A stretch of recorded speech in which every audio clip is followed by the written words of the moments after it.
জামাত ইসলামী গোদাগাড়ি উপজেলা শাখার সম্মানিত আমির জনাব মাস্টার নুমান আলী ভাই কথা বলার জন্য অনুরোধ করছি। আলহামদুলিল্লাহ, বিসমিল্লাহির রহমানির রহিম। বাংলাদেশ জামাত ইসলামী গোদাগাড়ি উপজেলা পরিষদ কর্তৃক আয়োজিত আজকের এই বিক্ষোভ সমাবেশের প্রধান অতিথি আমাদের একান্ত শ্রদ্ধাভাজন কেন্দ্রীয় সিনিয়র নায়েব আমির গোদাগাড়ি টাউনের আগামী দিনের এমপি প্রার্থী জননেতা অধ্যাপক মুজিবুর রহমান, অন্যান্য অতিথিবৃন্দ, সম্মানিত সুধীমণ্ডলী, সকলের প্রতি আন্তরিক সালাম। আসসালামু আলাইকুম ওয়া রাহমাতুল্লাহ। আল্লাহ পাক রব্বুল আলামিন দরবারে শুকরিয়া জ্ঞাপন করছি।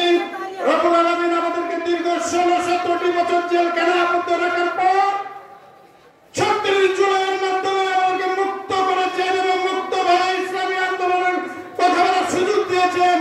যাদের জন্য, যাদের রক্তের জন্য, যাদের জীবনের বিনিময়ে আমরা এই সুযোগটি দিয়েছেন, মহান রব্বের